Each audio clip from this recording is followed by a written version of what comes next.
It is 10 o'clock in the morning. Good morning wherever you are. We are 12 hours away from President Obama making his case for a second term. He is on the biggest stage later tonight of his campaign. You'll see it live in Charlotte. Last night, the pitch from heavyweight Democrats, including Bill Clinton, they made the case for his re-election bid. Bill Clinton saying that no one could do the job, given the amount of challenges that America was facing when President Obama came into office. He said. Not even him, as a matter of fact. I'm Bill Hemmer. Welcome here, live in Charlotte. Good morning to you at home. How you doing, Martha? I'm doing great. Good morning to you again, Bill. I mean, everybody at home. I'm Martha McCallum. So tonight, big night for President Obama. He will now have to make his own pitch for a second term and carve out his vision to the best of his ability to the American people. So last night, we heard some more Democrats telling their story. One of the things that's being raised now is whether that story is always accurate. So we're checking some of the facts from Senate candidate Elizabeth Warren all the way to former President Bill Clinton from last night. Yeah, Molly Hennenberg is on that. Now, Martha, some fact checking out of Washington. What have you found out, Molly? Good morning there. Hi, Bill. Well, you've been reporting on your show this week about the national debt. You know, it's over $16 trillion. Let's look at what the former president, President Clinton, said about the national debt and how it's risen under various presidents. Don't you ever forget when you hear them talking about this, that Republican economic policies quadrupled the national debt before I took office, in the 12 years before I took office. And double the debt in the 8 years after I left, because it defied arithmetic.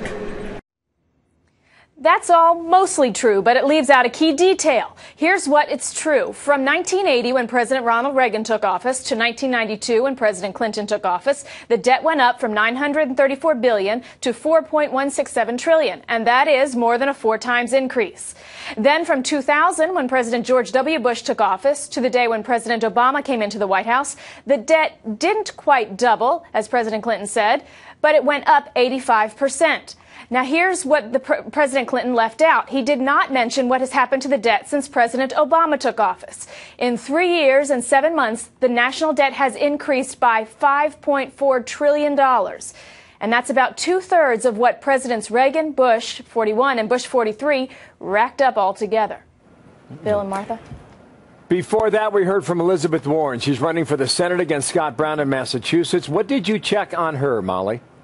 Yes, Elizabeth Warren, Democrat running in Massachusetts, also a former Treasury Department official, repeated something that a number of Democrats have said at the convention about taxes going up on middle-class families in a Romney administration.